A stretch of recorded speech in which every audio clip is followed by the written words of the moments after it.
trying to copy this and okay, so we are live, right? Okay, so welcome everyone. Thank you for being here. Here in the professors here, Alejandro Álvarez Nieves and Richard Swope, as well as everyone over on YouTube or wherever on the internet they might be streaming this from. We are gathered here to see our student Ericka Rivera defend her thesis, which is titled From Japan and to the West and Back Again, a translation study of JoJo's bizarre adventures.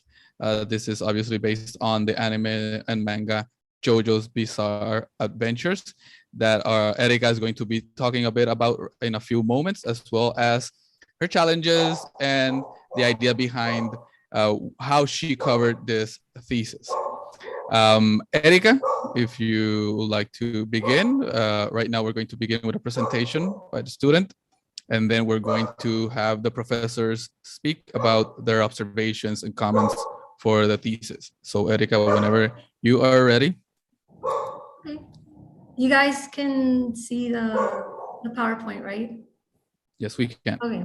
All right. Well, thank you for the introduction and for the committee for being here, and those of you who are watching from your homes. I'm going to be presenting my research project to complete my master's titled From Japan to the West and Back Again, a translation study of JoJo's Bizarre Adventure. Now, let me see. There we go. Okay, so I wanted to give like a brief summary of what it is that I did for my research project, like what the topic was.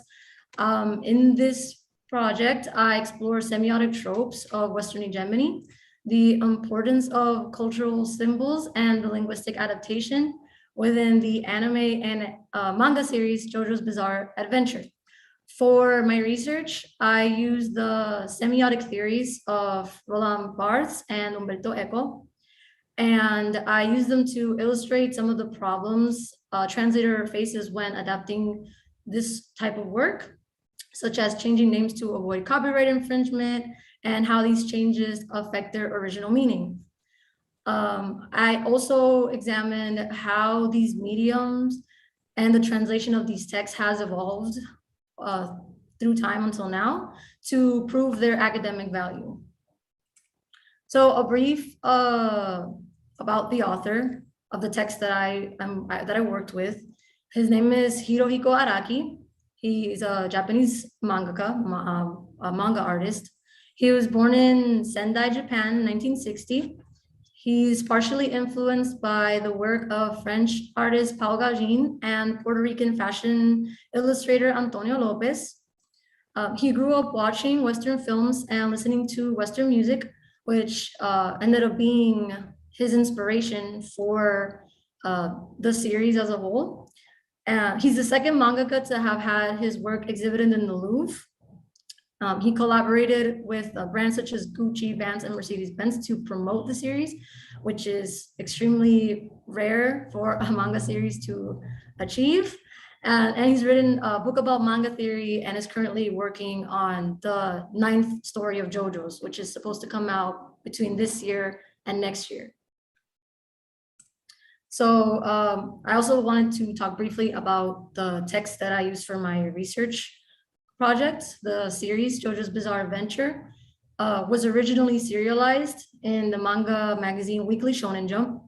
Weekly Shonen Jump is a manga magazine that's catered for young adults, mostly young boys in Japan. It was there from 1987 to 2004. And then it was transferred to the monthly seinen magazine Ultra Jump. And that's where the manga is currently being published. The seinen magazine is catered towards adults, and the series was moved there because the content started being the themes that it was choosing were more centered towards adults, so they transferred it there. The series is divided into 9 parts or story arcs, and each part focuses on a protagonist named JoJo. It's the best way that I can describe the plot without getting too heavily into like details, it's kind of like Doctor Who in the sense that like each part or each season of the series has a different protagonist, and each part can be like a standalone, but you kind of have to watch or read all of the parts in order to get the context to understand why the characters are going through what they're going through, because they do connect in terms of like the plot. And each part is also based on a different genre, like a different literary genre. So it's different stories, but they all connect. And they have to do with like this family's just like events and the things that they go through. It's the largest ongoing manga series by volume count. Oh, whoops. Sorry about that. Okay. So largest ongoing manga series by volume count and has sold over 100 million copies to date. And it's one of the best-selling manga series of all time.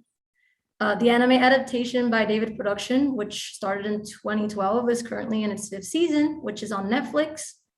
And the entire series revolves around referencing Western pop culture. And this is important because, well, as I stated, the author is a very big fan of Western pop culture.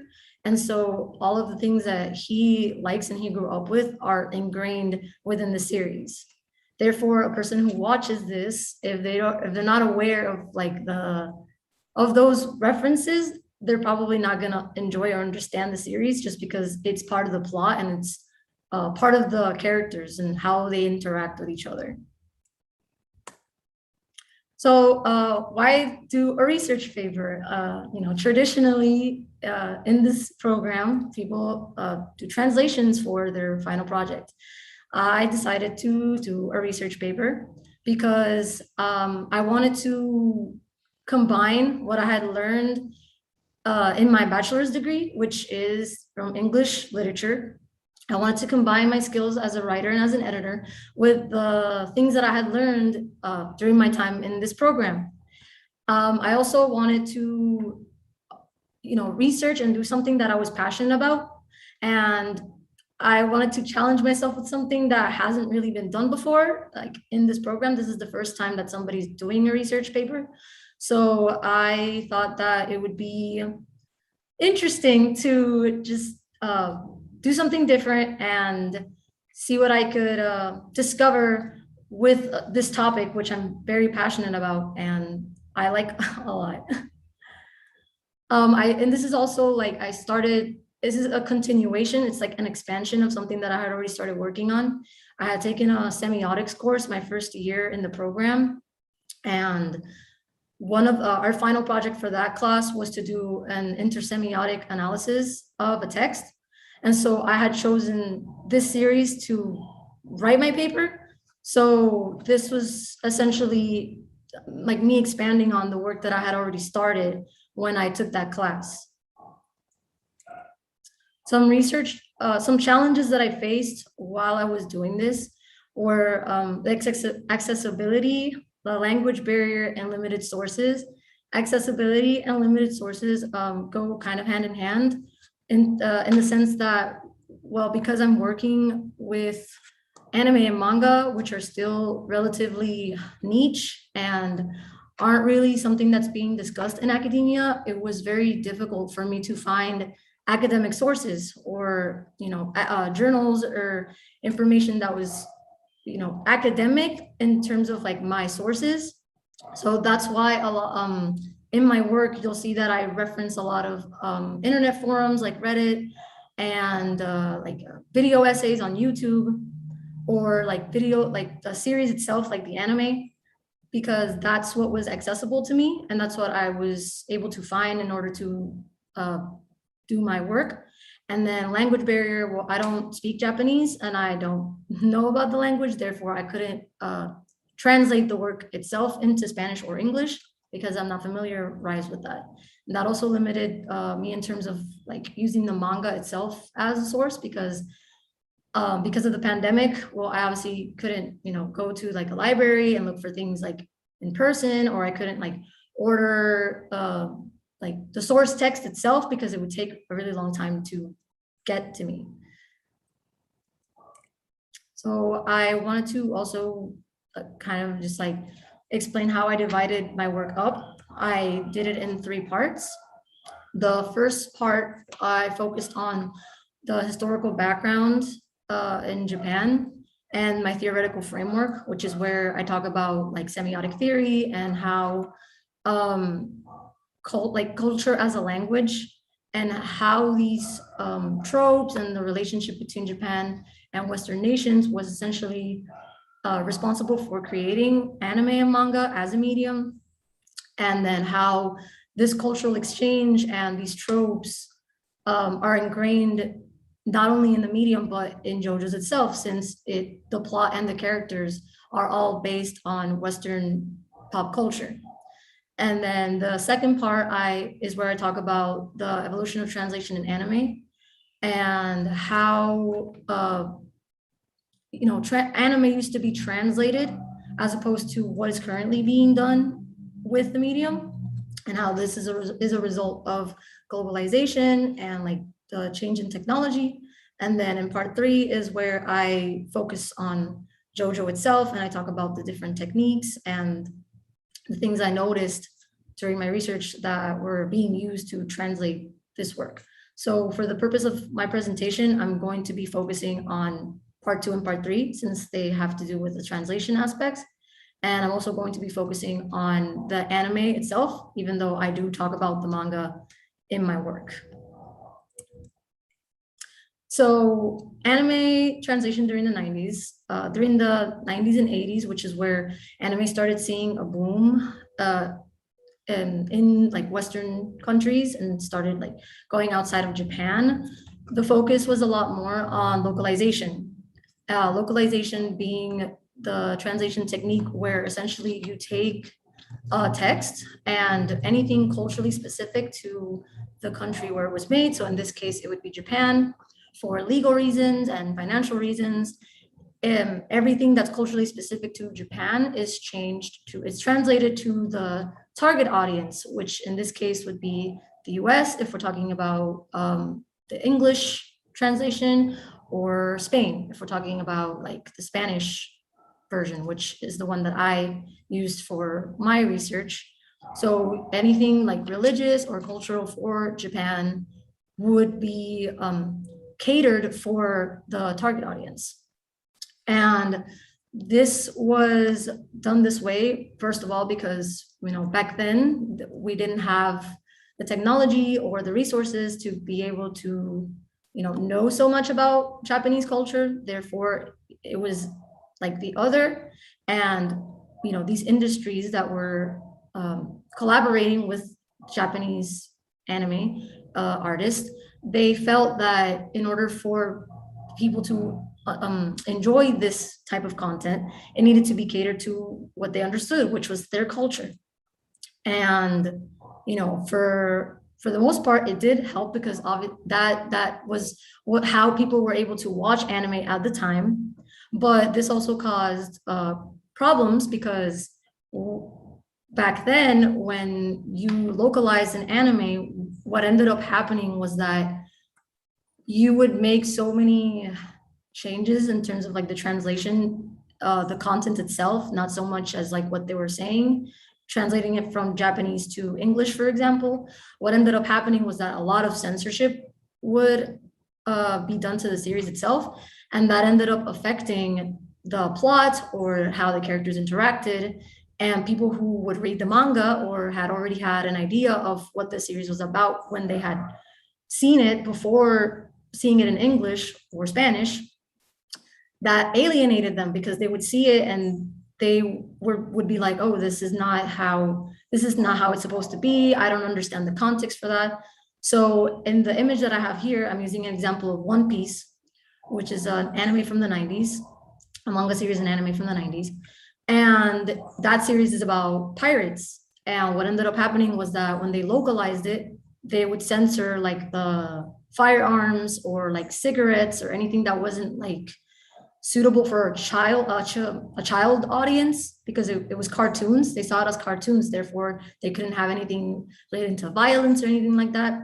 And this ended up affecting the viewership for the series, because it's about pirates and they were censoring things that are crucial to the characters. So like if a character was wearing a bathing suit or a bikini and they were showing skin because they're not really wearing a lot of clothes, because they didn't have the budget for that, they would animate poorly or translate the image that they were adapting, and that would confuse the viewership because it didn't make sense with the context of the series. It's the same with the cigarette and the lollipop. This character, Sanji, one of his character traits is that he's always smoking. It's part of who he is, and it's part of his storyline. And they changed it to like a lollipop. And so this ends up affecting how you experience the story, because you want to read what the author originally intended. Like other examples of localization are, for example, the series Pokemon and Sailor Moon, which also were very popular during the 90s. Pokemon, for example, they made a lot of changes in terms of like, they localized food. So anytime you would see Japanese food, they would try to Americanize it and they would turn it into like hamburgers or hot dogs. So the American audience could relate to more. The problem with that is though, that since they didn't have the budget, if they changed the lines and the character was saying something like these donuts are great, but they can't actually change the image of that, and you just see a rice cake, when you're watching that, it doesn't make sense in the context, because us as an audience, we know that's not a donut. And even little kids, because that's what Pokemon is aimed towards, they would know that's not a donut. Another example is like changing, adapting and localizing in terms of like censoring religion or changing names of characters to make them sound more American. So in the case of Sailor Moon, for example, all those characters are Japanese. And during the 90s, when they localized it for American audiences for English, they changed a lot of the names. So Usagi ended up turning into Serena, Haruno ended up turning into Amy. And when you see that as an adult, like now when they've translated them to be more similar to the original source text, for me, like I was really confused because I had always grown up with this character being called Serena. And when I saw it as Usagi, which was the original version, I was really confused and I didn't know who they were talking about. This also happened with the sexual orientations and like identity, like character identities. For example, these two characters that I have on the image, they're a lesbian couple in the original source text, but when they localized it to an American audience, they made them into cousins. And this is problematic because people who are consuming the original text, they know that they're a lesbian couple, and the way they interact in the series, they're not changing the way the characters are actually animated. So therefore, they don't act like cousins. Another thing is also they had a lot of characters that were non-binary or trans or ambiguous with their gender. And in the English version, they would specifically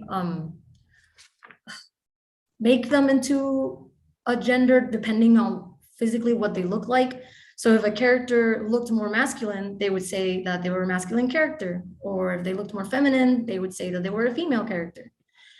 And though that is because they localized it specifically for the US. And in the US, as opposed to Japanese culture, there's a lot more focus on gender politics, and it's a lot of, there's Christianity, there's a lot of different views in terms of like gender and sex, whereas in Japan, there's a lot more ambiguity.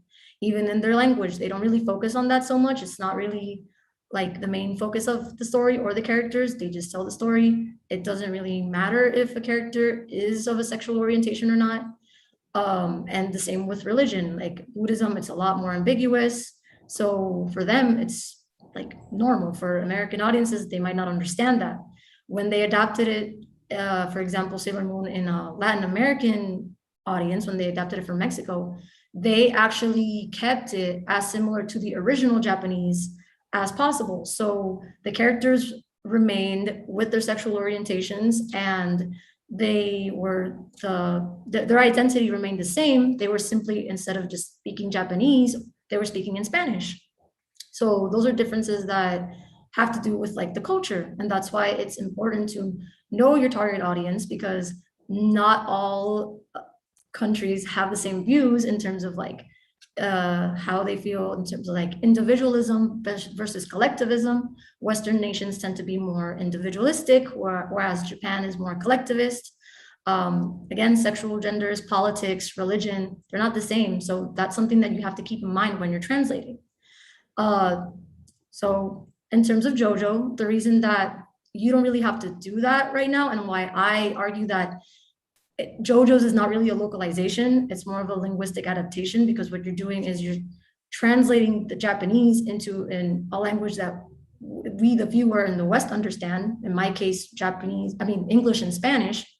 The reason you don't have to do that anymore is specifically is because of globalization, and because we're living now in a time where people are investing in the anime industry, and people are also more open to accepting other cultures and other views. And the text has evolved. Like back then, it felt more like translations where you wanted to keep them literal. You wanted to keep it as close as possible to the original text. Whereas now, I feel like more people are accepting of seeing other views and understanding what the author originally intended. And so in JoJo's, that's what happens. Like they don't really localize because the names stay the same. Like, for example, in this series, you don't translate JoJo's Bizarre Adventure to Las Aventuras de JoJo and write JoJo with a Y, which is how you would pronounce it in Spanish. It stays JoJo's Bizarre Adventure in Spanish as well. The same with all the subtitles, like the titles for the parts. I mean, so like Phantom Blood stays the same in English, Japanese, and Spanish. All the character names stay the same unless it's to avoid copyright infringement, which I'll get to soon. And it maintains the cultural references to Japan in terms of like the imagery. Like all the food stays the same to Japan. All that, what really changes is just the characters speaking and the language that they're speaking in. So these are the translation techniques that I noticed that were used the most when adapting this work. Adaptation, because, well, it's already being adapted from the manga, which is a literary text, to a visual and auditive text. The equivalence, because, well, you can't always translate things literally. You're gonna have to find things that are culturally specific in English and Spanish that are close enough to the original Japanese. Borrowing, which is when it tends to happen with a lot of foreign words, for example. So like an example of this can be when with the word cherry, for example, like you'll have a character that speaks in Japanese, but then they'll throw in like an English word because that word doesn't exist in that language. And you'll see that a lot with foods. They tend to do that a lot with foods, or like foreign words that they just don't exist, or they don't have a concept of that in the original Japanese. Therefore, they have to use the English word. It happens also with stand names, for example, like the names of certain characters. Even though you could translate them into Spanish, they stay the same in the Japanese, the English, and the Spanish versions. And then reduction and expansion, which are well used in terms of like the subtitling and the dubbing for the series. English tends to be shorter than Spanish, but you also have to reduce sometimes the information that you're giving, because you are limited by the space that you have and the time that you have in order to convey what the character is saying. And then expansion is the same. Spanish tends to be a language where you have to kind of like add information, because it's syntactically it's just more verbose in that sense. And you also have to match the lip flaps of the characters. So you're going to be playing a lot with like reducing information and adding information in order for the viewer to understand the information that's being given to them. So I decided to put a clip to illustrate what I mean. I also made a chart because I couldn't find a video of the Spanish dub, which is like the character speaking in Spanish, and the Spanish sub version. So I'm going to put a video of the Japanese version, which is the English sub, and the English dub, which is the character speaking in English, so that you can kind of get an idea of like the differences that they have. And then I'm going to explain that.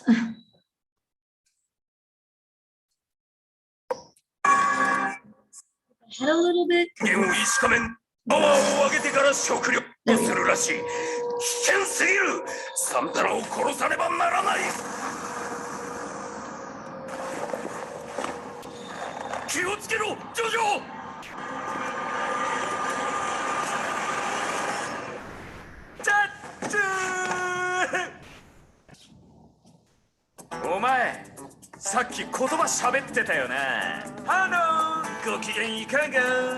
Happy 우레피 요로피쿠네 Happy 우레피 요로피쿠네 산타노상 사고 이쇼니 상시 Happy 우레피 요로피쿠네. All right. So if you have noticed, let me pause this for a second. He was speaking Japanese, but he was also using English words like hello and happy and Santana, which is an English word, while he was speaking. So keep that in mind when you watch the English version, because it's very different. JoJo. Oh. Wait, this is the English version. Don't do it, JoJo. He's dangerous. You're it. Oh, I get it. You're one of those strong silent types, right? Ever thought about modeling? You've got a nice look there. Come on, let's see what you got. Give me a smile. I know you can do it. Show me some vulnerability. Work with me here. Make some love to the camera. Ready, set, give me happy. Now be silly. Show us those pearly whites. Okay. So here's the chart that I made comparing. So what I did was I sat down and watched the episode in Japanese, in English, and in Spanish.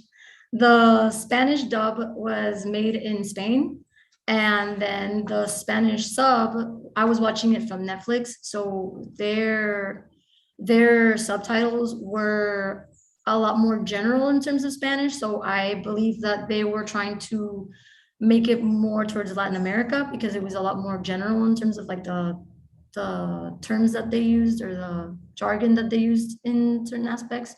So in the original Japanese, they tend to repeat a lot of the things in the subtitles. So for example, you'll see that in the subtitles, it says, happy, fun, nice to meet you, man, and that's repeated twice.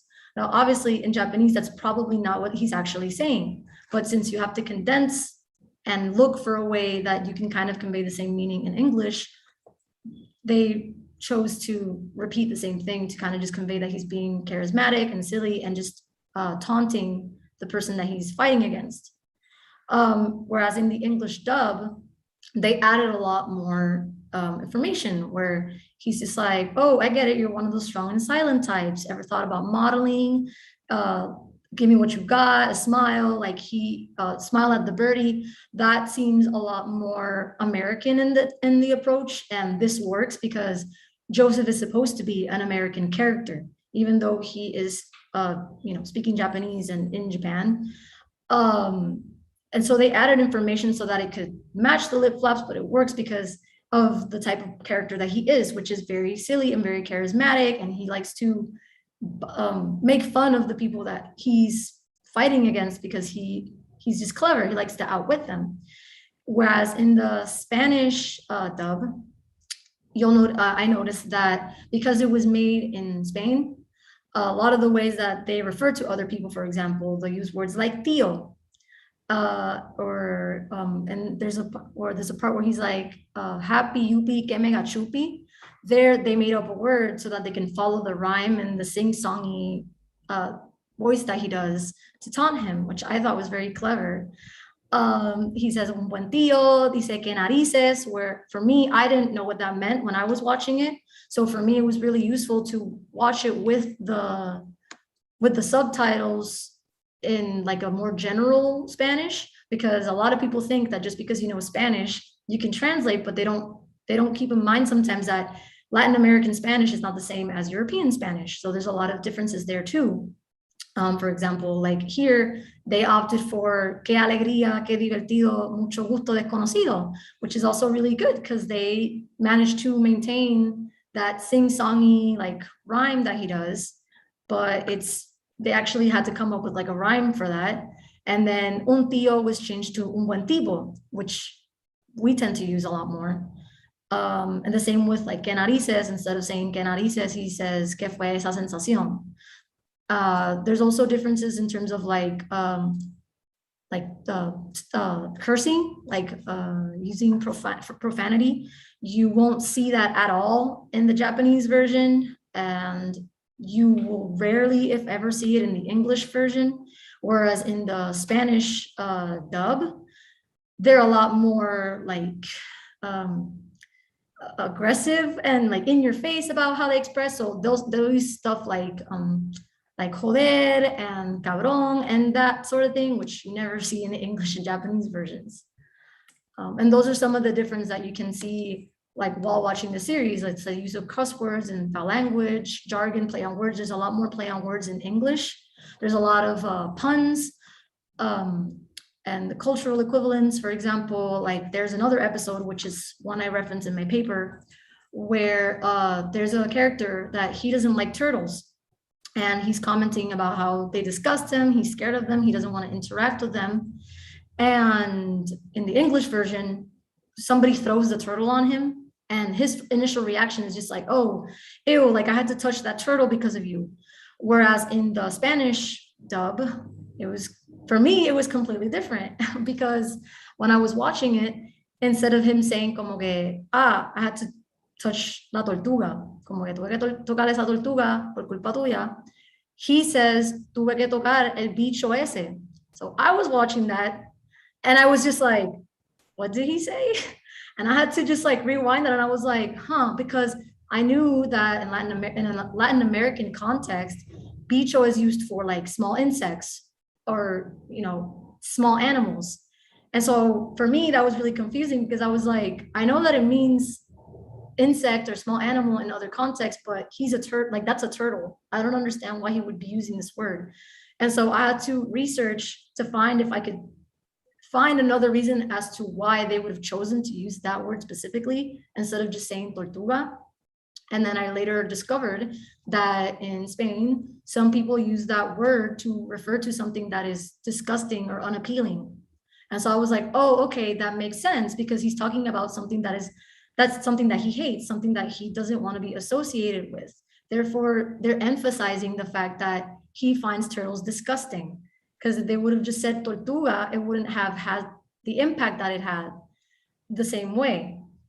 So those are also things that you have to keep in mind. Like you can't just use a word because in another context, like Puerto Rico, that means something completely different. And somebody watching it, I thought it was hilarious because of the context, but somebody else might be offended because of that, because it doesn't mean the same thing.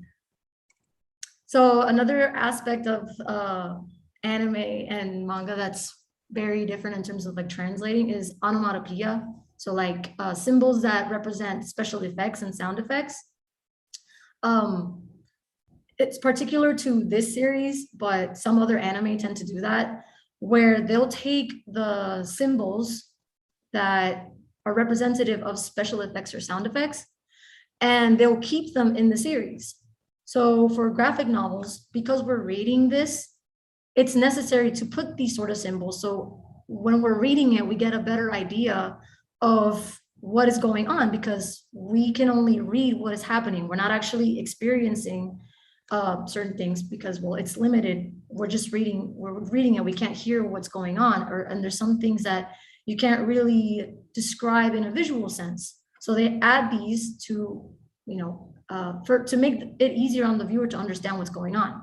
But a particular thing that's like very specific to anime and manga is that in Japanese culture, there's symbols that can't be translated because they're not specific to sounds.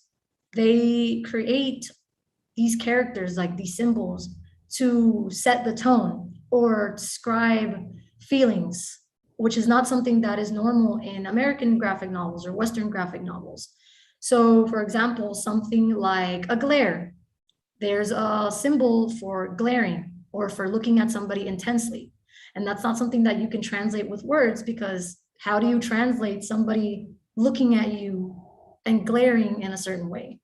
Or so sometimes they're really inconsistent, because if they'll translate them if it has to do with like sounds. So for example, in this first image that I have here and the one at the end, you can see that it says bam or suck because it's relating to sound effects. Whereas, and you can translate that in English or in Spanish, because when you go, for example, bark, there's a version in Spanish which is like wow, wow. You can do that with that.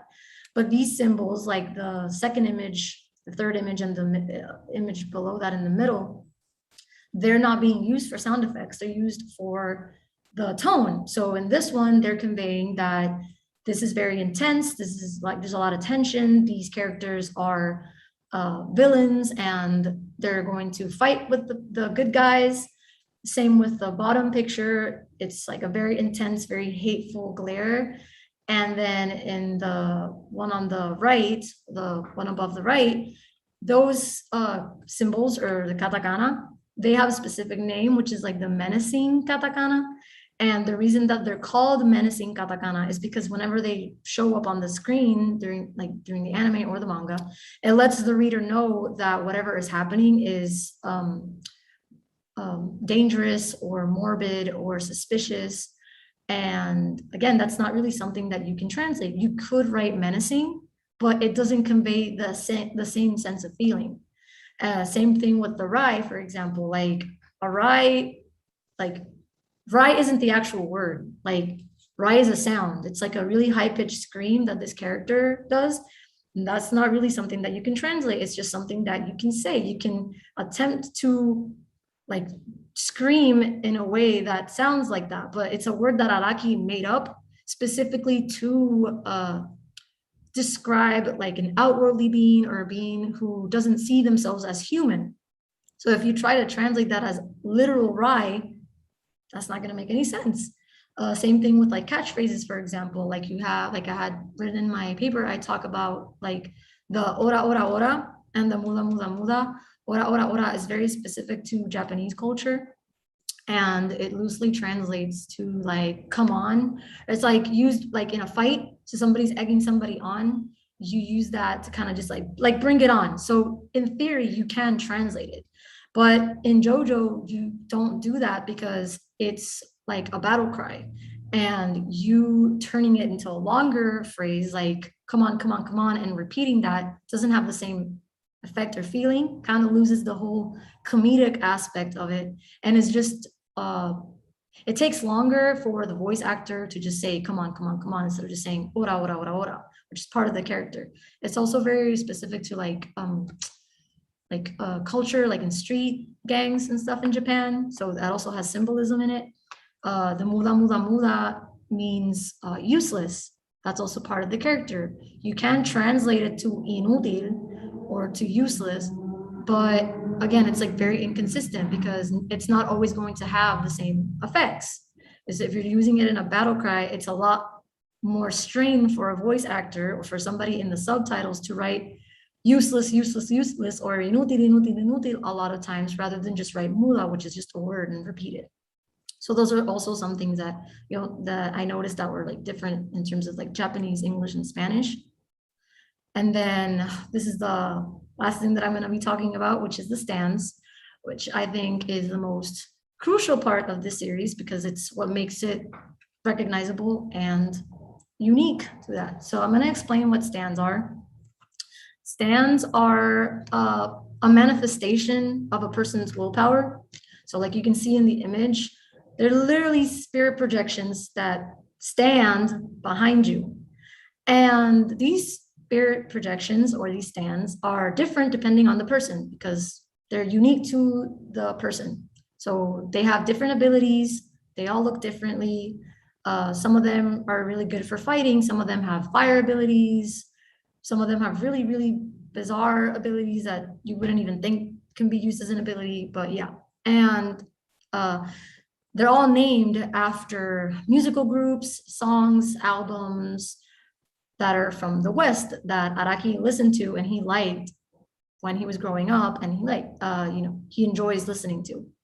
Now, because they're based and made based on names that are already existing, when these are adapted into the anime, they need to be localized. They need to be changed to avoid copyright infringement because they don't own the rights to these names. They don't own the rights to these songs. And so like since this came out in the 80s, when it came out in the manga, obviously censorship was a lot different.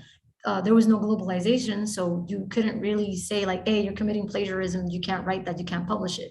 It was already published. So in the manga, the names all stay the same. So for example, the character is called Black Sabbath in the original Japanese. In the manga, you read it as Black Sabbath.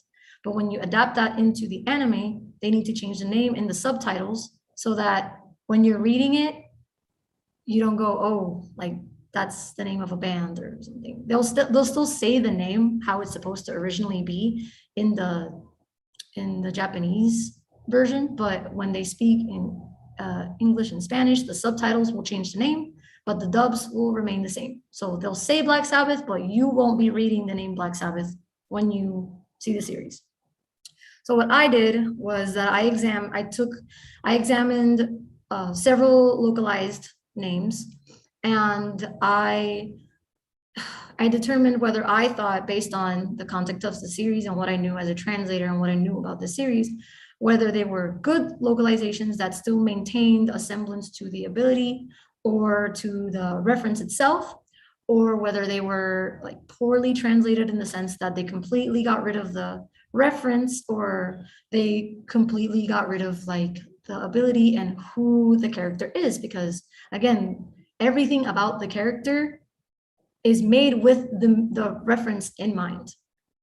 And I'll explain what that means. Araki listens to the music while he writes the characters. So the stands are created before the character itself. Therefore, all of the story arcs and the characters themselves are with the rhythm and the lyrics and everything in mind when the character is created. Therefore, if you just translate it to avoid copyright infringement and you don't take that into consideration, you end up like changing the reason why the character exists or the motivation of the character.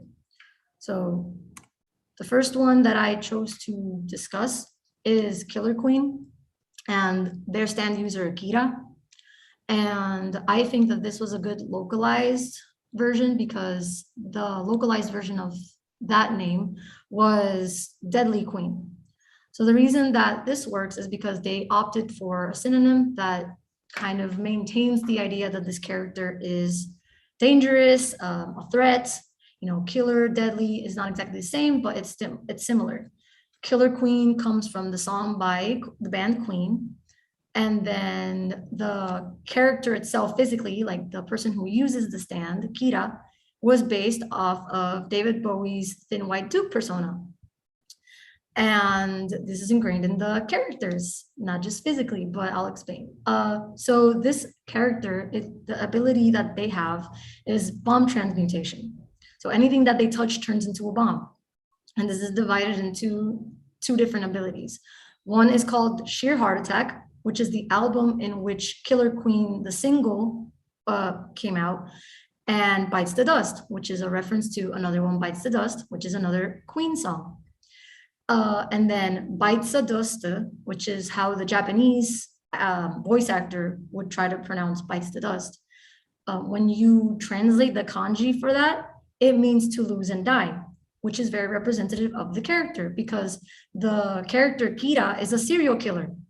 So his whole goal in life is to eliminate his enemies and to disseminate them. Like he cannot lose and he cannot die because to him, what he is doing is justified.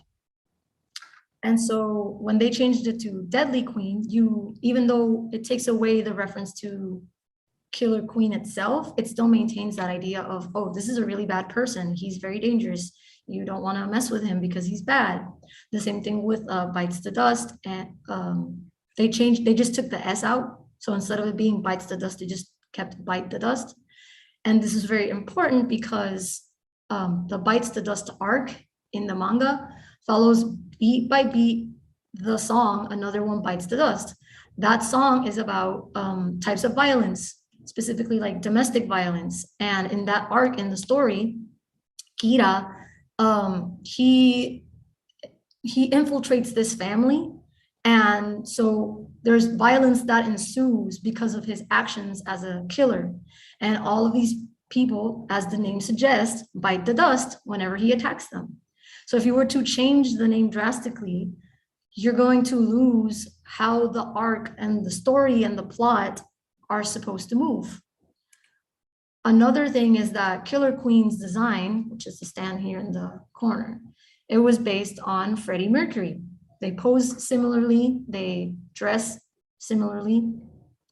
Another aspect also is that if you think about the only song that David Bowie and Queen collaborated in, which is Under Pressure, it also describes the Akira's story arc, which is essentially him just trying to run away from the fact that people are trying to discover his identity. So I put the lyrics here, and it's like pressure pushing down on me. It's a terror of knowing what the world is about. So the pressure of people finding out that he's the killer and holding him accountable for the crimes that he's committed. So another stand that I think was very clever in terms of like the localization and how they adapted the name is Black Sabbath. The localized version of that is Shadow Sabbath. And similar to Killer Queen, what they did was they looked for a word that represented black without having to use the word black. Shadow Sabbath works because the ability that the stand has is to manipulate shadows and to suck the souls of people through those shadows. Black Sabbath comes from the name of the band, the heavy metal band Black Sabbath, their single Black Sabbath, and their album called Black Sabbath. And then physically, he was made to resemble Ozzy Osbourne, which is the vocalist of the band. And that's why I put the two images together. You can see they have similar poses. And then he was also made to look like a carnival-esque kind of character, because the character is Italian and he represents death. And this is important because Black Sabbath music is about doom and despair and death. And so that reflects that. So Shadow Sabbath, I think, works very well because even though it takes rid of the reference to the band itself, it still maintains the idea of what this character does. And what I did to illustrate that for visual learners is that I took the song Black Sabbath and I put it into the scene when this character first shows up to illustrate why it's essential to really keep in mind that the music is part of who these characters are and what they represent. So I'm gonna play a little bit of that.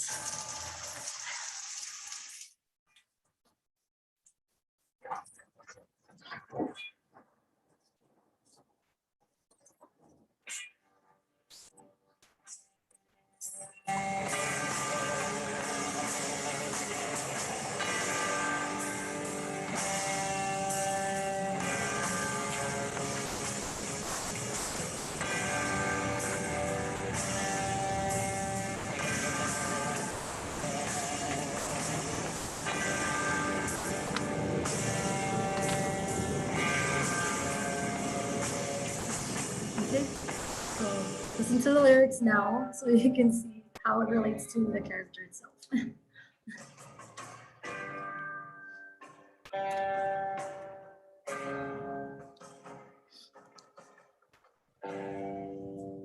What is this that stands before me?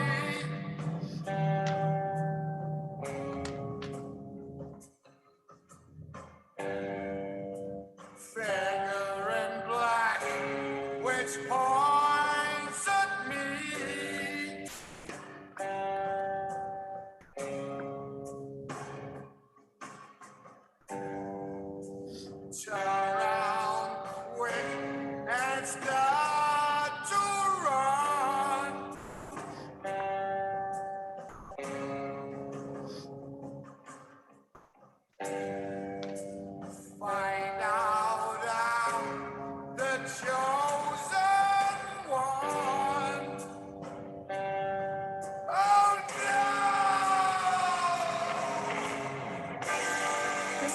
I'm gonna stop it here. So as you can see, they talk about a figure in black. It's very morbid. It's the music itself goes with how the character walks, which is very slow, very menacing, very lethargic. The way the character looks itself is meant to represent death.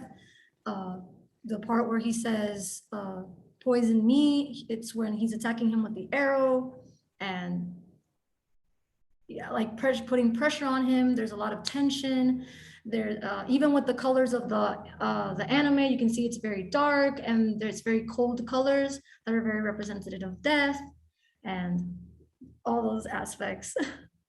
So I'm going to talk about now the localized versions that I thought I would have translated differently. And I thought that could have used a little bit of work in terms of like how they're representative of the series. So I also make my own suggestions. Like if I were to have translated, that's how I would have done it. So the character that I'm going to be talking about now is Stone Free, which is Jolene Cujo's. That's the character in the image. Her stand. And the localized version of that is Stone Ocean, which is the name of the part where her story takes place. So Stone Free is named after the Jimi Hendrix song of the same name, Stone Free. And the problem with naming her Stone Ocean is that Jolene's story focuses on the fact that she has been wrongfully accused of a crime that she didn't commit.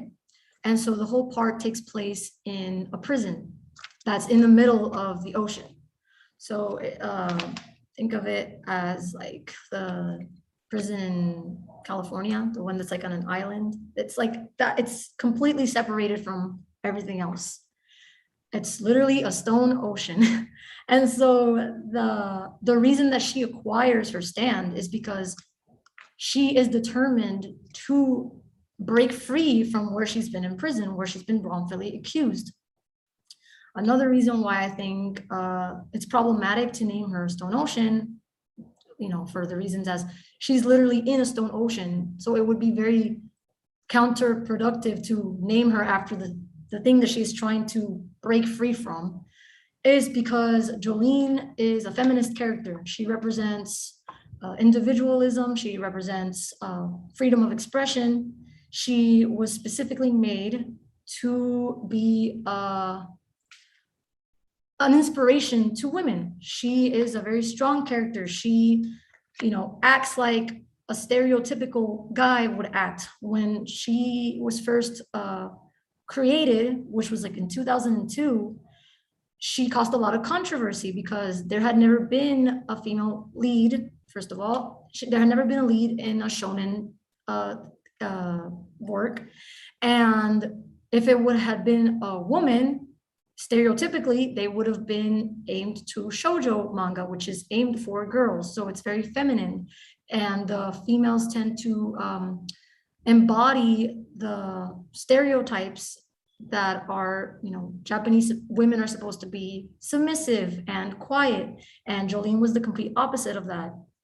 And Araki himself has stated that Jolene is like the stone herself, and she's supposed to like bring women together. Like she's the stone that keeps all the women together, and it's like a movement. So she's specifically made to be a feminist character. And so to me, calling her after where she is imprisoned seems reductive to the character and what she represents, because it's supposed to represent freedom. And here I put the lyrics of the Jimi Hendrix song to explain that. You know, you can't hold me down. I do what I please. I got to get away. They're trying to keep me in a plastic cage, and she's in prison. So I suggest, you know, as a translator, I would have tried to do something that is reflective of the concept of freedom and individuality. So I would have localized it or translated it to Stone Unchained, because as you can see in the image, she's breaking free from the chains of oppression. She's breaking free from the chains of the patriarchy. She's breaking free from the chains of the expectations that society has on her, and also literally because she's in jail. So I would have gone with that. Stone Unchained is also not that much to say. So a voice actor would be able to say it in Japanese, English, or Spanish. So that's also why I thought that would be more befitting of her character. And then there's also Green Day, which was localized to green tea. And this one is even more problematic because this one takes away the reference to the band and it takes away from what the character's ability is. So Green Day comes from the Canadian rock band Green Day of the same name. And the problem with this one is that it's completely unrelated to the ability and completely unrelated to the reference itself. The ability that this stand has is like it decomposes like flesh. So I thought that if I was translating this, I would use play on words and I would do gangrene, which is what the ability is. It just decomposes tissue. And that way it would at least maintain the idea of what this stand does, even if it misses the reference itself. Another option would have been Green Night or Green Week or Green Year to relate it to like the passing of time or the band. So there's a lot of options that could have been used to translate this differently to try and maintain it with the original meaning behind it.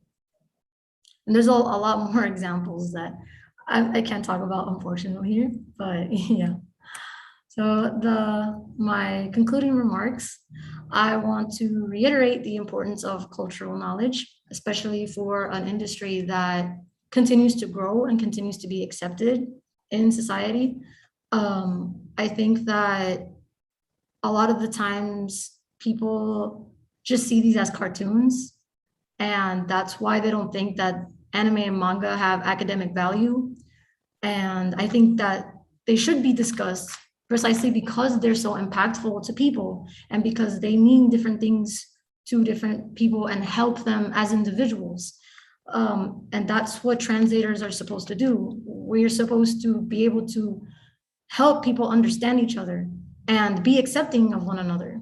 And, you know, speaking from personal experience, you know, I'm writing a thesis about anime and manga. So that to me is valuable. I think it's impressive and powerful that somebody from such a small island that's on the other side of the world that nobody would ever think would know anything about Japanese culture or these sorts of things can look at this and be inspired by that and, you know, feel seen and heard in a space where normally they aren't.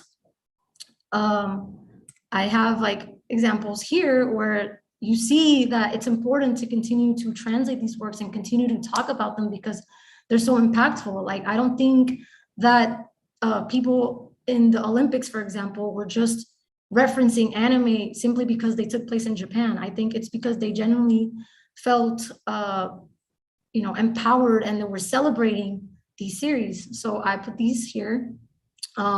Also, you know, in terms of Puerto Rico, Daddy Yankee has a song where he references Messenger. Bad Bunny has a song that references Naruto, and Bad Bunny right now is like the most popular artist in the world, and he's from Puerto Rico, and he watches anime, and that to me is very important. And if translators hadn't taken the time to adapt this and localize it, I wouldn't even be writing this paper or talking to you right now. It also, you know, they're not just cartoons. That what they're talking about are things that I don't need to know Japanese to, you know, to understand or relate to. I, you know, speaking from personal experience again, like this series and anime in general, when I started watching this during Maria. So this really helped me, like, as a coping mechanism. Like, it helped me with my anxiety. It helped me connect with other people. Most of my friendships are a result of the series. And it wouldn't, you know, I don't need to speak Japanese for that, but it certainly helps that there was a translator that took the time to do that so that I could enjoy it and I could share it with other people and connect with other people. And that's why I became a translator, because I wanted to help other people understand each other. Sorry. So yeah, so I think that this definitely should be considered academic. I think that more translators should be given credit and should be hired to do these things so that we can get quality, quality work and be able to enjoy these types of content. And yeah, that's it. Thank you very much for your time. All right, start closing. I think Ericka has made her case excellently. How about guys? What do you think? We wrap up right now and just agree? No, let's go through the motions. I'm gonna go over to the readers in alphabetical order. I just decided it that way just because. And you see Alejandro's face agreeing with me. So Alejandro, you take the stand. Speak what you must or you will about Ericka's work. Thank you. Estás aprovechándole que fui tu tutor de tesis y ahora me puedes ordenar a hacer cosas. Bueno, yo me voy a tomar la licencia y voy a hablar en español. Pues porque domino la terminología teórica que te voy a recomendar, pues la domino en español. Okay. Y porque empecé las clases y mis clases son en español y todavía no cambió el chip. Así que no quiero sacar a pasear mi Puerto Rican Spanish, English, perdón, a pasear. Bueno, mira, en primer lugar te felicito por atrevida en el sentido de bold, de courageous, ¿verdad? De brío, ¿verdad? No, de osada, porque en efecto, que yo recuerde, es la primera tesis que es en efecto un trabajo de investigación en cuanto a la traducción, ¿verdad? Si no es la primera, es la segunda, pero que yo recuerde por lo menos de mis años para acá, que fue principios de los 2000 para acá, como estudiante y ahora como profesor, pues no recuerdo haber escuchado una defensa, alguien que se haya atrevido, o por lo menos sé que alguien comenzó pero no terminó, o sea que es la primera que realmente llega a este nivel de defensa, y por eso pues eso tiene su mérito, ¿verdad? Escogiste esa vía. Bien, y entonces en ese sentido pues te felicito, ¿verdad? Porque es un programa también que en el fondo pues teniendo un enfoque pragmático en cuanto a traducir, pues también pues por la forma en que está diseñado el currículo, ¿verdad? No es que no haya los profesores ni tengamos los recursos, pero de la manera que está diseñado el currículo, que es la enseñanza pragmática del acto de traducir, pues quizás haya menos recursos para investigar sobre la traducción, ¿verdad? Eso se refleja en tu tesis, ya hablaremos de eso ahora. Así que de verdad que yo la disfruté mucho. Parece una reflexión larga sobre problemas, ¿verdad? Bueno, yo personalmente de chiquito, ¿verdad? A Messenger Z la daban a las 3:30 y yo ajoraba a mi mamá para que llegara a tiempo, porque la escuela se acababa a las 3 y aquí siempre está el tapón, ¿verdad? De las 3. Y no me quería perder Messenger Z. Y después lo dan a los sábados repetidos, pero no importa, yo creo que era lo primero que hacía. Así que criado en anime de los late 80s, ¿verdad? Y, pues sí entiendo mucho de lo que hay ahí. De hecho, anecdóticamente, el personaje más interesante de Messenger, la versión japonesa empezó ya a finales de los 70, principios de los 80, y había un personaje que creo que es innovador para la época, que era el Barón Ashler, que era mitad hombre, mitad mujer, ¿no? Y tenía ya jugaban desde esa época con todo lo que vino después, ¿verdad? El queerness y ya los japoneses estaban súper adelante, por lo menos en la representación artística y algo normal, era malo, sí, bueno, malo o mala, ese era un problema, cómo traducir, ¿verdad? Era varón, pero varón es el título con B, no necesariamente indicaba que era hombre o mujer. Y además que cambiaba, el varón era más bobolón, dudaba, y la mujer era la mala, ¿verdad? Cuando sacaban una forma femenina era que se ponía, ¿verdad? Todas esas cosas me fijaba desde pequeño. Así que sí, me empapo un poco de esos mundos, pero quiero hablarle de tu texto. Entonces, en cuestiones de inglés tienes errorcitos, los títulos de álbumes van en italics, dale una pulidita ahí, que hay comitas y alguna preposición, pero eso realmente no quiero porque en verdad el trabajo está bastante completo, pero está bastante completo para el nivel y para los recursos que tiene el programa, ¿verdad? Ese es mi punto. O sea, como evaluador, pues creo, ¿verdad? Conociendo el programa desde adentro, conociendo lo que está disponible para ti, para investigar, para escribir, para redactar, está muy bien. La verdad, está completa y hay una discusión ahí que parece interesante. Ahora, así que lo que te voy a hablar ahora, tómalo más. Bueno, hay una parte que sí entiendo que deberías considerar y la mayoría son recomendaciones de mi parte, porque realmente creo que hay como una especie de desenfoque básico en el texto y es que no lo planteaste como traducción audiovisual. De hecho, no existe la palabra traducción audiovisual en ningún momento en tu tesis. O sea, me lo planteas como un problema semiótico, pues y realmente es un problema semiótico dentro de la traducción audiovisual. O sea, ya estos problemas que tú planteas se han discutido como convención de la traducción audiovisual. ¿Y por qué lo digo? Porque ya se da por sentado en una traducción audiovisual la dualidad de los medios, es decir, este problema de traducir de un medio que es el que ve el ojo o al de lectura, ¿verdad?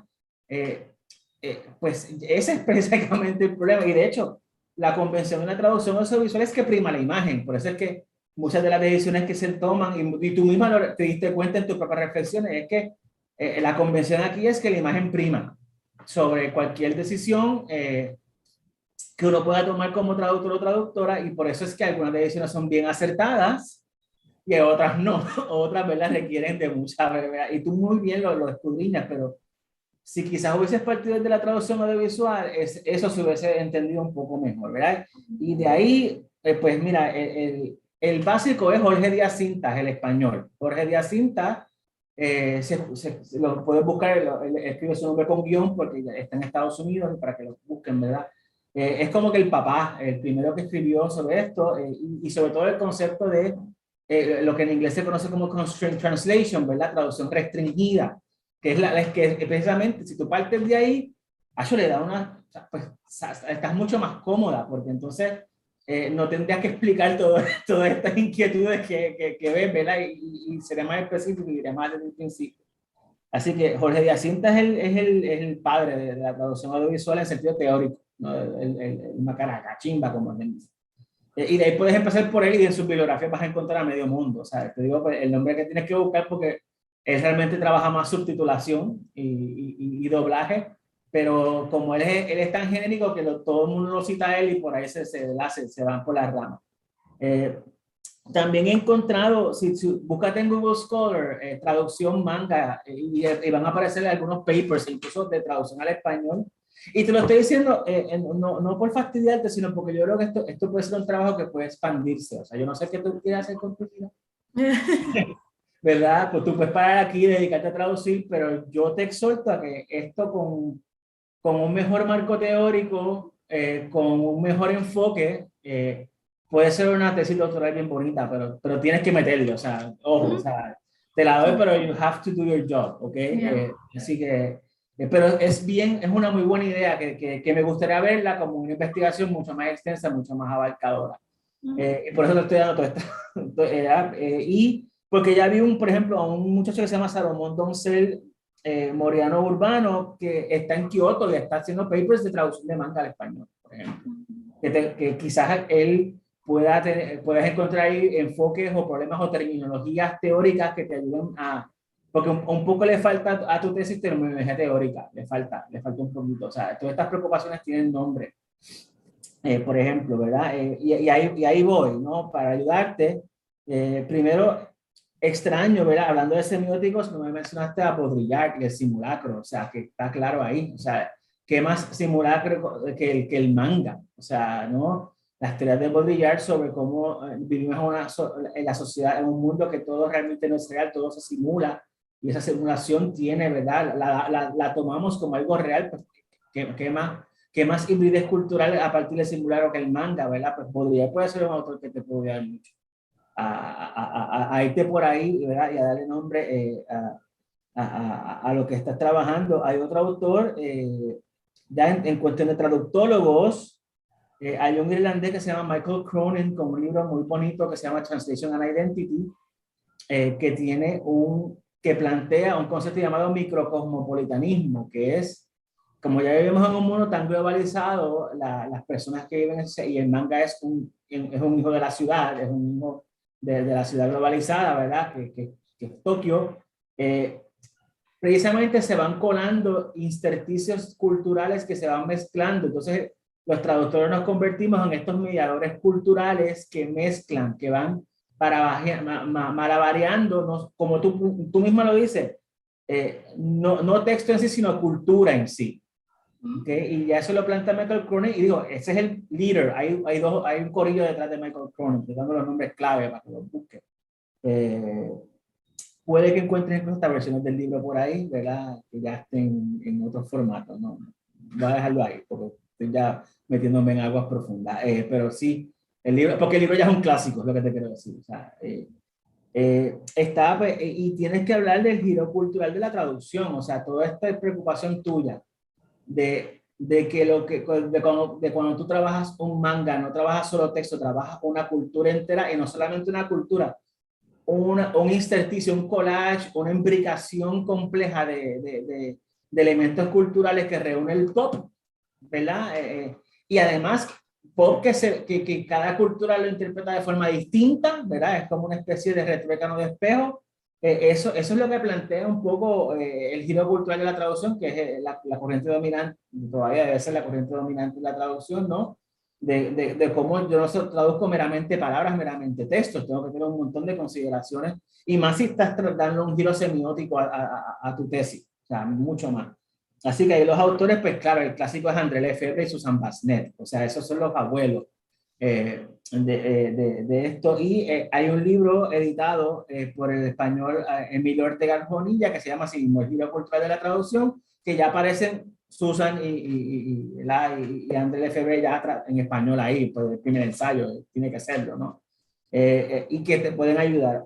En cuanto a semiótica, Basil Hatim e Ian Mason son los semióticos de la traducción, o sea, ya hay semióticos que han trabajado la traducción precisamente en cómo rayos traducimos, cómo permean los símbolos de una cultura a otra, símbolos en literatura, que son comparatistas.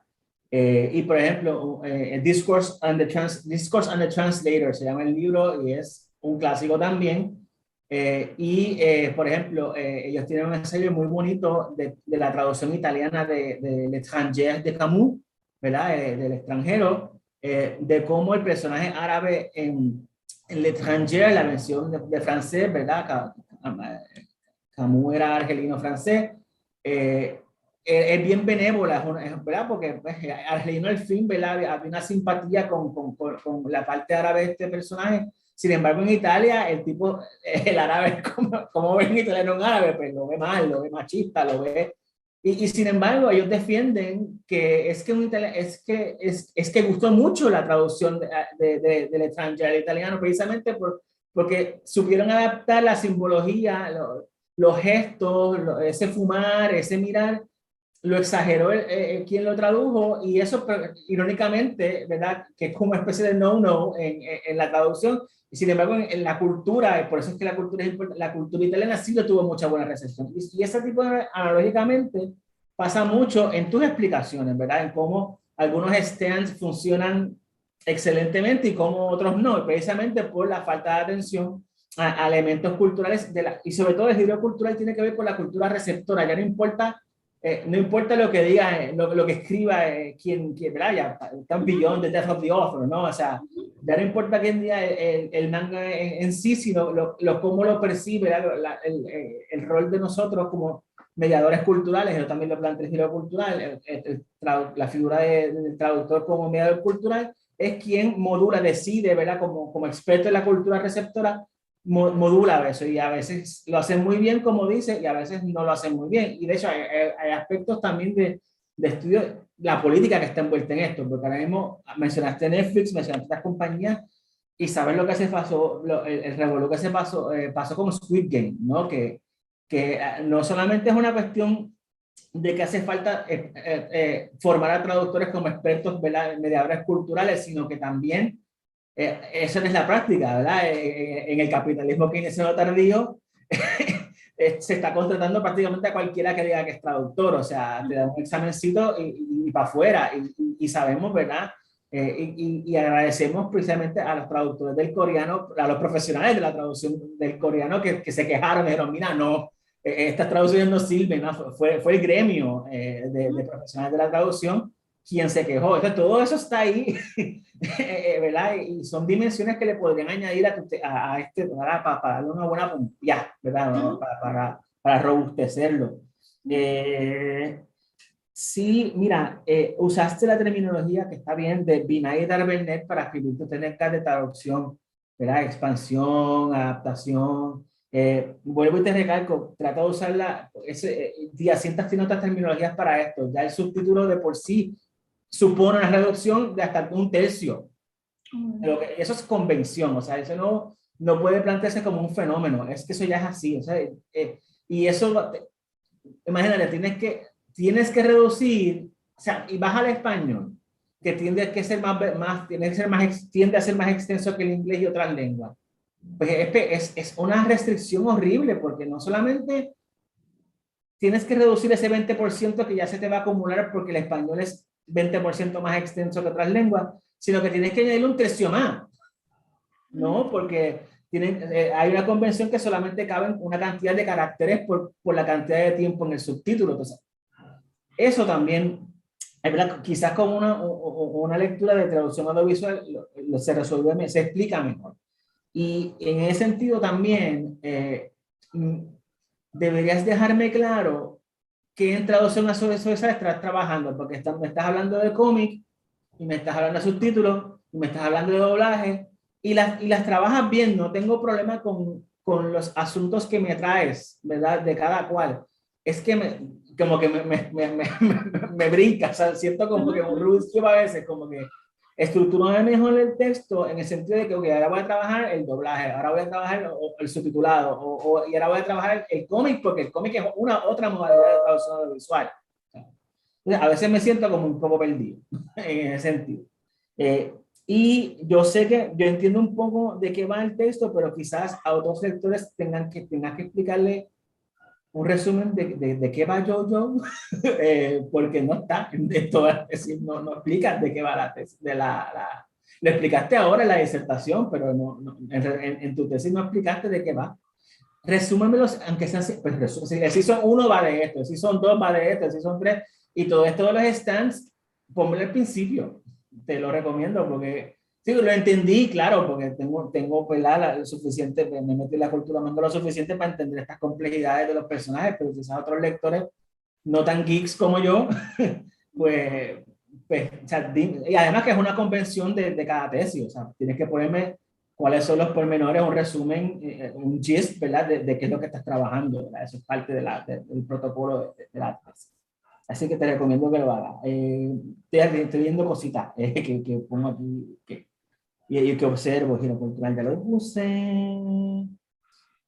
Comentario de Eco, que no es tuyo, es más de Humberto Eco.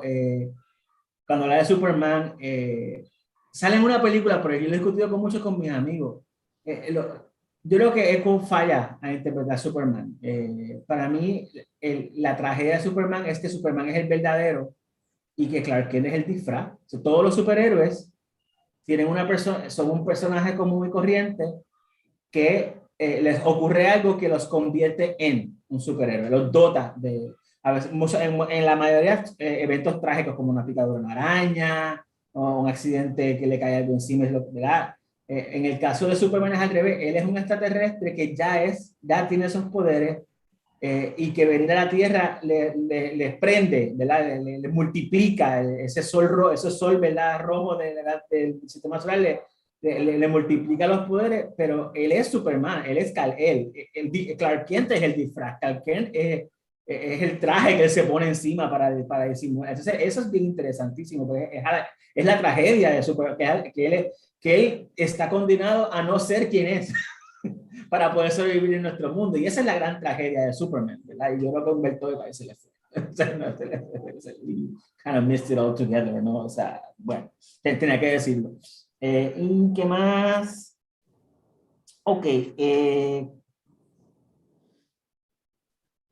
Ya dije en la imagen. Sí. Ten cuidado, no hay tal cosa como Hispanic speakers. Son Spanish speakers from Latin America. Hispanic is not a language. So they're like, when the Hispanic speakers, me quedé como que, but Hispanic is not a language. Yo imagino que te estás refiriendo a Spanish speakers from Latin America. Debería enmendar eso porque suena como que Hispanic is a language. Y no, me parece bien claro. Tienes que tener cuidado con, en los artículos académicos tenemos que evitar los verbos categóricos. Es decir, aunque esté mal y sabemos que muchas de estas traducciones, ¿verdad? Tú misma pruebas cómo adolecen, ¿verdad? Cómo no son buenas decisiones. No uses como que we have to change it. O sea, hay una, me parece lo bien. Yo te voy a enviar el texto donde está, o sea, pero it has to, no pongas he has to change the translation, pon más como que the translation must be revised, requires more attention, o sea, porque pues no es que no tengas razón, es que vas a caer antipática a tus lectores. Y si tú quieres que los colegas, pues, ¿verdad? Noten que tus puntos, que en efecto tienen mucha validez, pues no les va a gustar mucho, como que lo tienes que cambiar. Como, ¿qué le pasa a esta? No, vas a recibir, ¿verdad? Y te lo digo porque me pasan a mí cuando escribo estas cosas y tuve tutores que me cogieron. Mira, es cuestión de, porque you have to change the translation, es un tono pues, que raya en lo agresivo. Y quizás el método de. Y eso lo podemos decir acá entre panas, a traductores que sufrimos mucho por estos textos que son, para nosotros son malos, pero aquí publicar esto pues, podría generar, ¿verdad? Crispan, crea un tono que es como que adversativo, que no te conviene. Fíjate que tú misma te das cuenta de las convenciones el truco del doblaje o de la traducción audiovisual es precisamente, es una modalidad bien compleja y requiere un grado de creatividad, sobre todo creatividad y dominio lingüístico y cultural muy superior o mucho más exigente que otras modalidades de traducción. Me gusta cómo observaste y entiendo que ves la escena que nos pusiste ¿verdad? El doblaje versus el texto de partida, el texto original. Me gusta cómo tú misma te diste cuenta que esa adaptación al inglés de Estados Unidos te pareció positiva, ¿no? Te pareció que aunque no es lo que dice el japonés, quien dobló adaptó la escenita a la cultura estadounidense, ¿no? Creo que ese fue tu punto, ¿no? Y creo que eso es genial, porque precisamente eso es lo que hace, el doblaje nos permite eso. El doblaje, al tú pues borrar la banda sonora, ¿verdad? Borrar el sonido del texto fuente, te permite tomarte mucho más libertades. Y de hecho no es una osadía, se espera que en un doblaje, en una traducción de cómic, también en los cómics lo que te dan es las viñetas con las imágenes y quien traduce las rellena, ¿no? Y ya vienen hasta plataformas para hacer eso. Pues tú puedes, ¿verdad? Ahí tú tienes una libertad y como tú dices, la técnica es adaptación, o sea, es adaptación total, es apartarse y a veces es sustituir completamente un texto por el otro y eso en traducción audiovisual se habla de eso. O sea, hay papers que hablan de ese tipo de instancia. Y por último, un comentario sobre, ¿verdad? La palabra, hay dos palabras que a nuestro español hay que evitar. La primera está aquí, que es bicho, ¿ya? Pero no es exclusivo de España, es también Latinoamérica. O sea, y bicho lo que es critter o bug. Más que nada, es una palabra genérica para animal o insecto. Puede ser bug o puede ser critter, ¿no? Pero no solamente, o sea, en toda Latinoamérica, Argentina, sobre todo el Cono Sur, lo usan, por eso es que es la opción de doblaje. Y ahí, pues, como Puerto Rico es un mercado supremamente pequeño, pues estamos en minoría. La otra, la traigo por anécdota, es bellaco. Porque no, solamente en Puerto Rico significa lo que significa. Y por ejemplo, ya que estamos hablando de doblaje y traducción audiovisual, no me acuerdo de la película japonesa pero es de estas películas de fantasía japonesa que le dan con esta culebra fantástica. Es un tipo trama Magnificent Seven, o sea, ¿verdad? O Seven Samurai, ¿no? Que realmente Seven Samurai, Estados Unidos la adapta a Magnificent Seven. ¿Verdad? Los guerreros que van a un sitio porque van a luchar contra el monstruo, ¿no? Esa es básicamente esa trama.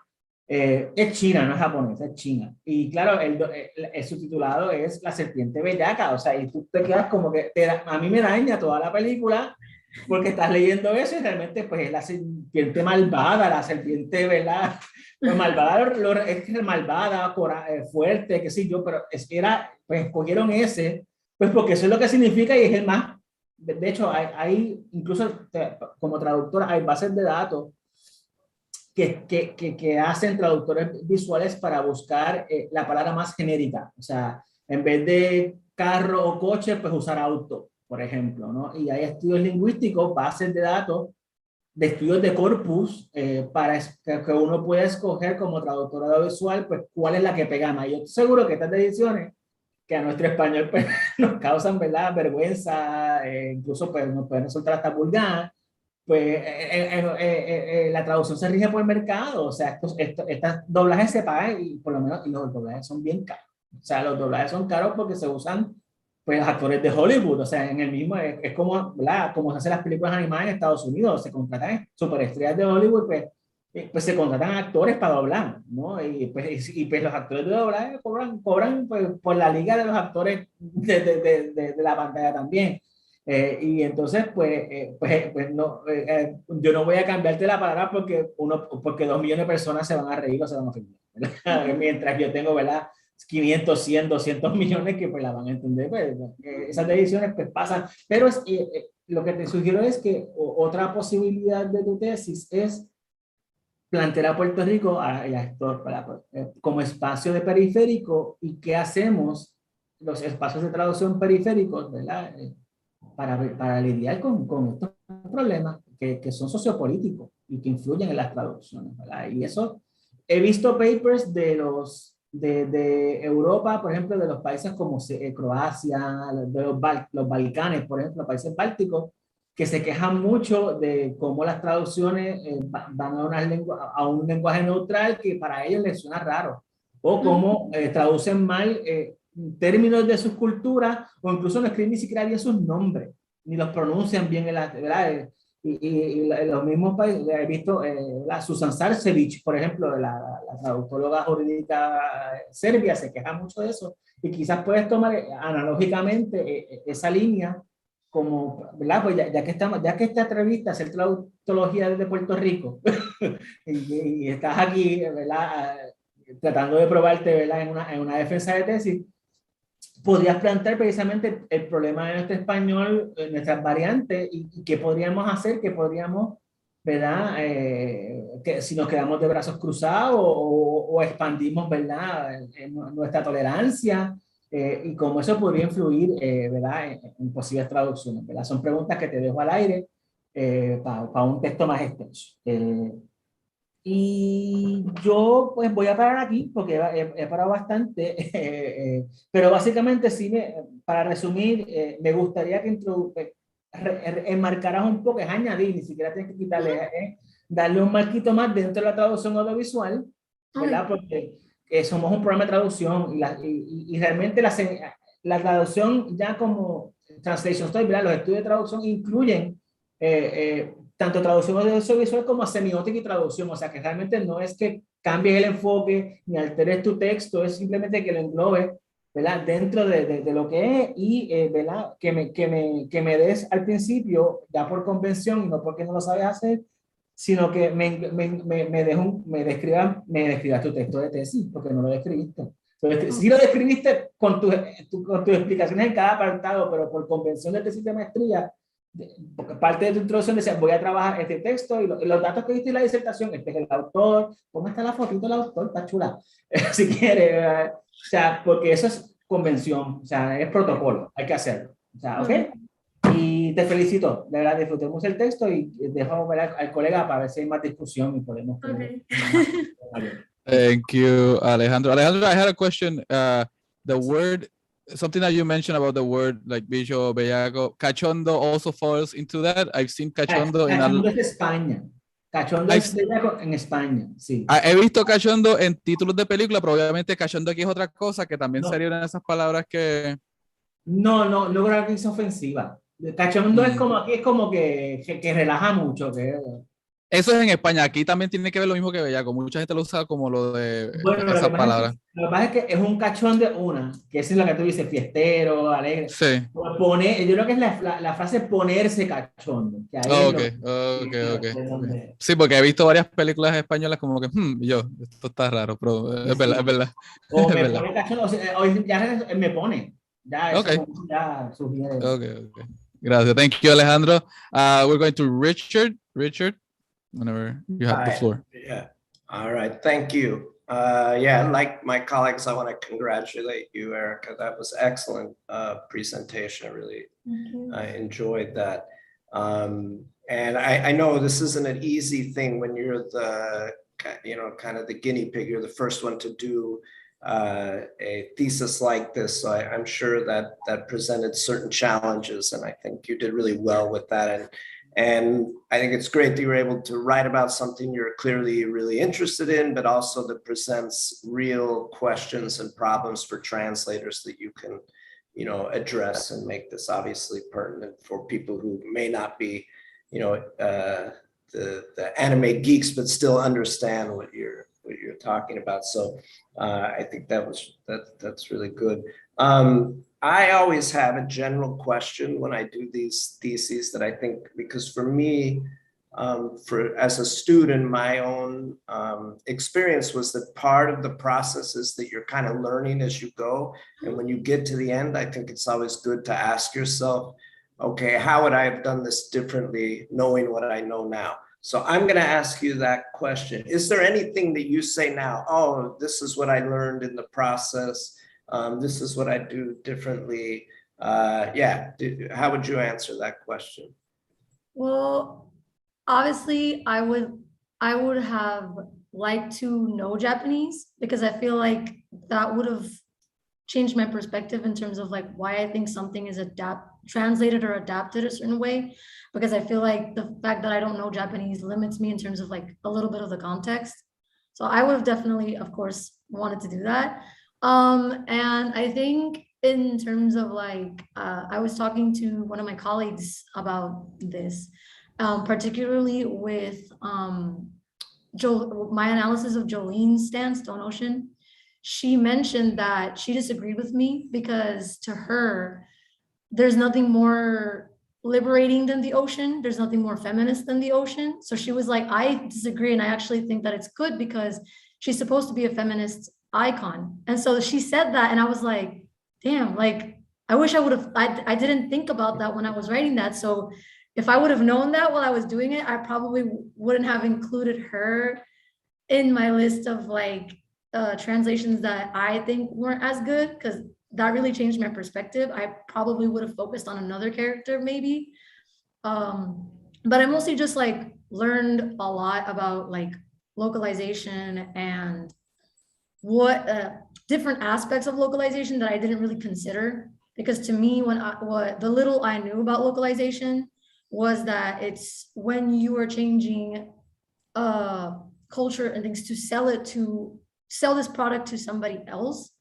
And I just thought that it had to do with like, changing like billboards and food and images and that, but I didn't consider that like, oh, localization also is like the cultural in the sense that like, yeah, like technically speaking, if you were talking about like jargon or like bad words, that's technically localization, because the way that one person curses or considers bad words in one country is not going to be the same as us.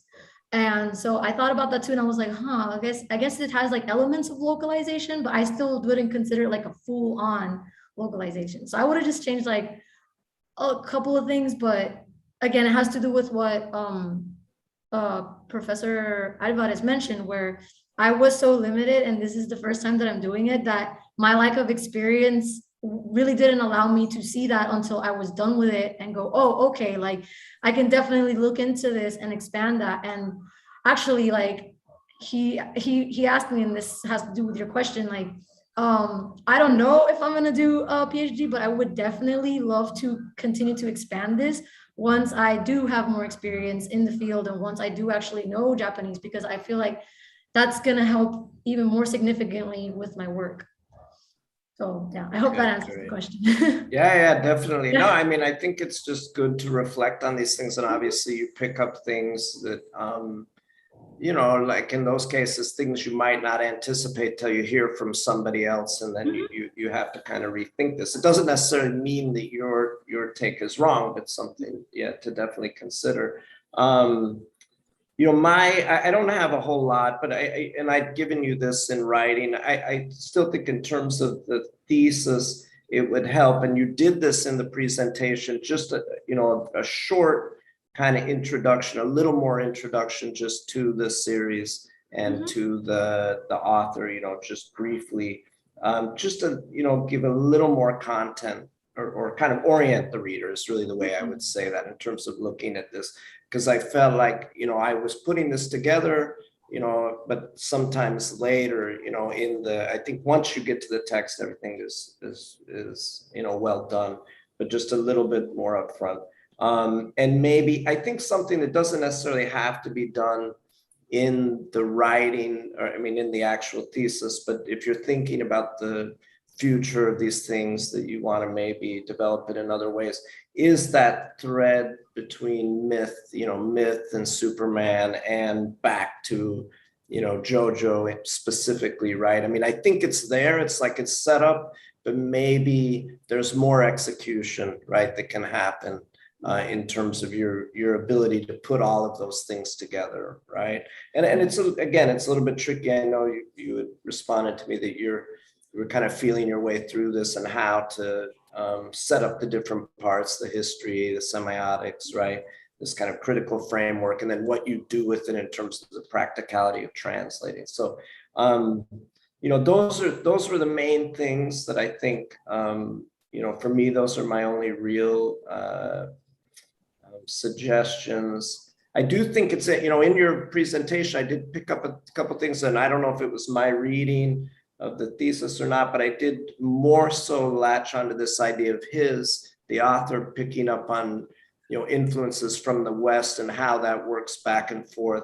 I don't know, you know, maybe as you're going through a last read, you might see if there's ways to emphasize that a little bit more. You know, again, it might be something in my reading I glossed over, maybe it's already there. So I think that's all I have. Again, I you know, really appreciated being able to read it and hear your presentation. I think it's really interesting. So thank you. That's all I have. Okay. Right. Thank you, Richard. Alejandro, were you going to say something? Yeah, no, I just want to say it's a brilliant text, and I just got triggered by the myth thing. Yeah, it could give. I haven't seen it much in translation studies that link with myth and transculturation. So it's a different variant. It's another ramification that you could do. It's, oh my God.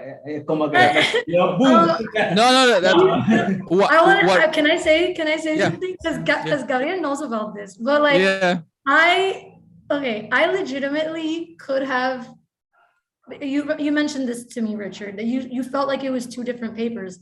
And the reason for that was because originally I had the paper that I had written talked about transculturalism and talked about myth and all of that, but it felt like it was more literary and more literatura comparada. And so I had to focus it more towards the translation aspect. So I took it out, but I have that other paper still. It exists. Apúntate el nombre, Carmen África Vidal Claramonte. You have to read. You must read. Wait, can you send that through the chat? Did you write that? Okay. Carmen pays royalties to Alejandro every time he recommends her. Okay. No, porque ahí pues porque te va a gustar mucho y ya viene de comparada y es la dura en eso. Yeah. Y ay Dios mío, se me acaba el de la cabeza. Bueno, pero sí, la palabra transculturalismo ahí es María Timoshko. O sea, María Timoshko es la que habla de transculturación en la traducción. y es un must, si quieres, ¿verdad? Tienes ideas sobre eso. Y yo creo que una idea que puedes explorar es irte a Japón a hacer Traduction Stories. Yo no sé, o sea, mira, a ver, explorar. Yo de verdad, o sea, if you're gonna go for it all the way, mano, de verdad. Si eres joven, ¿sabes? Go for it, de verdad. ¿Quién sabe? ¿Cómo llegas, a dónde llegas por ahí? ¿Verdad? Y mira, me recuerdan por aquí que hay una ponencia de África de Claramonte en YouTube, en nuestro portal de YouTube, que ya vino hace unos años. Sobre ese fue el doblaje en Puerto Rico, si no me acuerdo. Y es espectacular, esa ponencia es oro. Que empieza por ahí sin palabras para que veas quién es. Y por último, una última recomendación, deberías quizás como que un thesis statement bien, buscar un thesis statement como que problemas de la transculturación, o sea, para tu texto futuro, este ya está bien, pero como que acercamientos a la transculturación en la traducción de manga o algo así, para que tengas un norte. O sea, recuerdo cuando se estaban enseñando cómo hacer una investigación más extensiva, era como que una pregunta, o sea, la pregunta que tú quieres investigar tiene que ser una sola. Claro, no vas a llegar a ella ahora, sino que cuando empieces a leer y a empaparte de cosas, vas a escoger una sola cosa, que no sea ni muy abarcadora, ni tampoco muy demasiado específica, ¿verdad? Porque esos son los dos extremos. Pero una vez le escojas, vete por ahí. Yo lo que estoy escuchando de ti es como que problemas de la transculturación, y de hecho, te voy a dar la palabra bidireccional, porque es que lo que tiene de... ahora voy a dar, ¿verdad? Lo que tiene de interesante el manga es que canibaliza, es decir, ¿verdad? Y ahí tienes que leer hay un brasileño que se llama Haroldo de Campos, que hace como 100 años empezó a hacer teorías de lo que llaman el canibalismo, ¿verdad? Es decir, tomar de la cultura occidental, ¿verdad? Del colonizador, pues el caníbal se come al conquistador y le chupa lo importante, ¿verdad? Esa es la teoría del canibalismo de Haroldo de Campos, y todos estos del giro cultural lo trabajaron, Basnet, Lefebvre, o sea, tomaron, y eso tú lo podrías reenfocar a cómo el manga no solamente canibaliza lo del occidente y lo convierte en algo suyo, sino que ahora hemos también lo ha virado para atrás, o sea, nos ha dado a nosotros como la tendencia dominante de una cultura. Y ahí es lo nuevo, ahí está lo nuevo que tú podrías enfocar, ¿verdad? Cómo el manga no solamente ¿verdad? Transcultura, ¿verdad? Chupa lo demás, sino que ahora lo convierte en una tendencia dominante, que es lo que realmente estamos ahí, o sea, y hay que ver ya la cultura de los Comic-Cons, ¿verdad? Y todo este imperio que hay.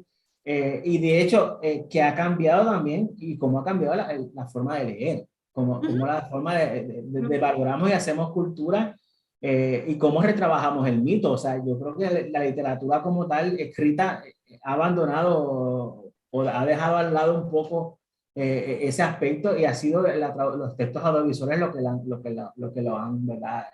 Nos ha dado otra forma de plantearlo.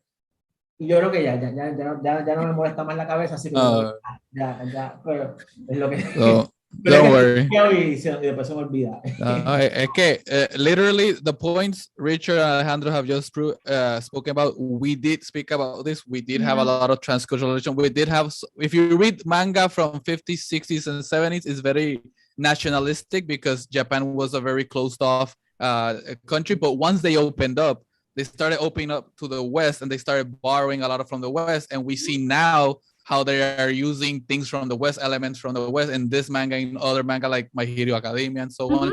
So it is a work in progress, like Alejandro said, and there's the germ for all these things in this thesis, but we had to choose one for the sake of brevity. And even though Alejandro still feels like it felt a bit muddled, that's just us fighting with the monster that is this subject, because it's very, it's a 10-headed hydra, and it's very complicated. Because I could have written, because yo le dije a Gabriel, I was like, if I wasn't the how, I could have written 200, 300 pages of course, because this is a doctoral dissertation. Yeah, there is a doctoral dissertation here. You could actually write if you go to not United States, you could actually go into 600, 700 pages. So that's what I said. So I know I'm trying to contain. No, I know. It is, Claro, that's what, yeah. Pero I sí get it. tiene muchas ramificaciones y debería, porque nadie Okay. más lo hace. Nadie más lo So hace. we are very aware of it. So thank you, Alejandro. So now at this part, we're going to go, the professors here, we're going to deliberate which is the grade that Ericka is going to be leaving off. We're going to discuss the work. So we're going to be leaving for a while here. If you are watching us online, you can stick around. You can just shut it here if you want to. But we're going to leave for a brief moment and then come back. Ericka's gonna stay here with you, so she's gonna animate you, entertain you. I don't know what she has in store for you. So Luis, you can take. Okay, so we are back here at Ericka's thesis deliberation. So before we proceed, I want just to let people know that I met Ericka at a class of mine, and she first she took the comics class I gave a translation, but then she sat at a semiotics course I gave because she already had taken semiotics previously, but felt that she did not absorb as much information. So she sat through a whole semester. And by that, what I mean to say is, from the beginning that I met Ericka, there has been an interest, an energy within her towards learning, towards letting people know of what she's learning and teaching others and letting know. And I feel like this research, I really, as the director, I had to do very little because Ericka carried this. Ericka did this. And this is a statement to what Ericka is as a person, as a researcher, as a student. And I would like to, like Alejandro and Richard mentioned, see her develop this furthermore. And maybe you can be sitting in a future here with us evaluating this, because that's my story. Alejandro was my director about 7 years ago, and now we're here. So Ericka, I see that you do have the maturity, the mentality, and the preparedness for this. And all you need is gather more experience and more tools, and you'll have a lot more ground to cover. So with that, Ericka, we would like to congratulate you for this excellent work. We're giving you a grade of sobresaliente, meaning outstanding, because that's what we believe this work entails. So Ericka, you deserve it. Thank you so much. We're gonna fail you because it's not cosplay, but I wanted to cosplay, but I wasn't sure if I could do that. So yeah, of course you could. It's your thing. Let's break one barrier at a time, not many. That would have been too much. Cosplay would have been too much. Yeah. So congratulations once again, Ericka. We hope that you go to celebrate with your family, I hope they're watching, or your friends. Take you celebrating. We had fun here, so it's time for you to have fun and continue. But remember, the work continues and the research continues. Okay. So professor will be sending you their notes and their comments through email afterwards or through other means. Please let her receive that promptly as possible. You can contact us, Ericka, later to see how much time you have to hand it over with the corrections made. But congratulations, now it's time to celebrate. So thank you. Thank you. Gracias. And to everyone out there, thank you for